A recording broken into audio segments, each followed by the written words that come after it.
Bonjour à tous. Alors aujourd'hui, je vous présente un petit exercice sur la convexité. On va étudier donc un polynôme de degré 4. Alors polynôme de degré 4, c'est rien de très difficile parce qu'en dérivant deux fois, eh bien, on tombe donc sur un polynôme du degré 2 et ça, vous savez très bien étudier le signe, hein. Et ensuite, une fois qu'on a fait la convexité, on regardera rapidement sur donc une courbe, hein. Qu'est-ce qu'on peut interpréter justement? Où sont les points d'inflexion? Qu'est-ce que ça signifie?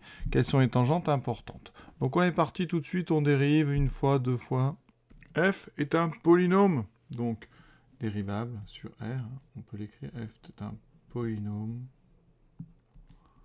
Donc défini et dérivable, deux fois même, dérivable autant qu'on veut. Hein.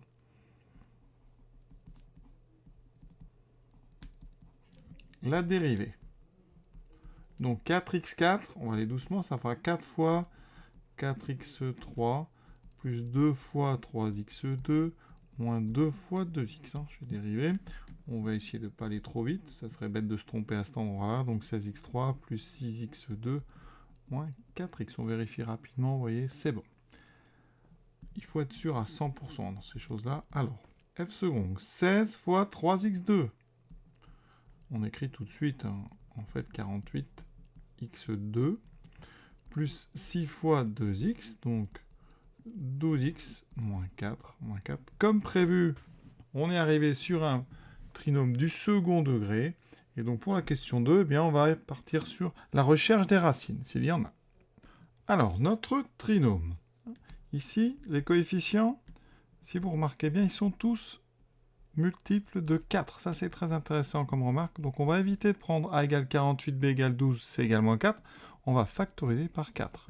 Ça diminuera très sensiblement la taille donc, de nos calculs. Donc ça fait 12 plus 3 moins 1. Donc ici, a est égal à 12, b est égal à 3 et c est égal à moins 1. Il faut bien comprendre que eh bien, f', enfin f seconde, plutôt f seconde de x, a les mêmes racines. Et comme on l'a factorisé par un nombre ici qui est positif strictement, hein, eh bien les mêmes racines et le même signe que donc 12x2 plus 3x moins. C'est tout l'intérêt de factoriser par un nombre positif. C'est-à-dire que vous avez le même signe, les mêmes racines, mais des coefficients ABC beaucoup plus petits et donc un delta plus petit. Si vous factorisez par 4, votre delta est 16 fois plus petit. C'est beaucoup plus intéressant. En plus, pour x1 et x2, il y aura moins de simplification. Ici, x1, pardon, on est sur delta. Donc delta, c'est donc b carré moins 4ac. Donc ici, 3, 12 moins 1. Ça me donne donc 9 plus 48, ce qui fait 57. C'est strictement positif. Hein. Ici, 57, bon, c'est 3 fois 19, mais ça ne nous intéresse pas. Donc on a 2 racines. x1, non, moins b. Moins 3 moins racine de 57 sur 2 fois 12, 24. Et x2, moins 3, plus racine de 57 sur 24. Tout de suite, on prend la machine pour vérifier ça et pour donner, et pour même avoir plutôt des valeurs approchées de x1 et x2. Les racines, vous voyez ce qu'on me propose. Donc effectivement, moins 3 plus racine de 57 sur 24, ça c'est bon. Ce qui fait à peu près, donc vous voyez, 0,18, ça c'est pour x2. Donc 0, on va garder 0,19. Ensuite, pour x, l'autre, c'est donc moins 3 moins racine de 57 sur 24, moins 0,44.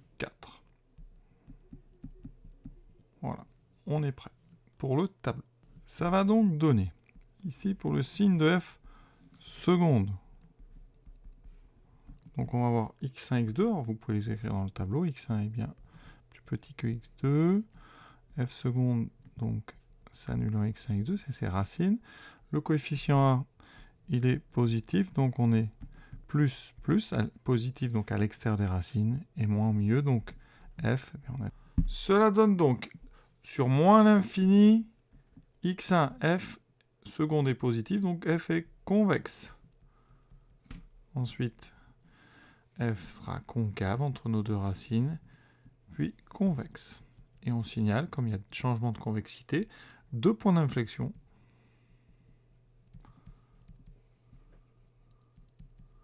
D'abscisse x1 et x2. Et on a terminé l'étude de la convexité. Maintenant, on va passer à la courbe. Alors, par quoi est-ce qu'on commence quand on étudie la convexité? D'abord, on regarde et essayer de repérer les différentes parties. On voit que le départ est convexe. Après, vous voyez, on a une bosse dans l'autre sens, donc on a une partie concave, puis convexe. Alors, ça change où? Donc, on l'a trouvé, et nous, ça change en moins 0,44. Effectivement, on est par ici. Ça, c'est notre x1. Donc, je vais tracer comme ça. Voilà. Et ça veut dire qu'à gauche, on est convexe, à droite, jusque donc 0,29. Alors 0,29, je vais le poser ici, 0,19, donc c'est à peu près là. Voilà. On est ici. Donc à ces endroits-là, vous allez donc trouver les deux points d'inflexion, ici et ici. Et si on trace les tangentes à ces endroits-là, la courbe va traverser les tangentes. Donc ici, la courbe arrive par-dessus, parce qu'on arrive sur une partie concave. Donc ici, vous voyez, donc on arrive par-dessus et on va ressortir par-dessous. Deuxième tangente importante. Ici, c'est l'inverse. On arrive concave, on ressort convexe. Donc la courbe arrive par-dessous sa tangente. Vous voyez, et ressort ici par-dessus. Alors c'est pas très beau, je vais essayer d'être quand même un petit peu mieux. Voilà, on arrive dessous. Et on ressort dessus. Alors, je fais le maximum. Donc vraiment, vous devez sentir ici que la courbe change de côté par rapport à la tangente, au niveau des deux points d'inflexion. L'exercice, je pense, est terminé. On a tout dit. Je vous souhaite une bonne fin de journée à tous. À bientôt.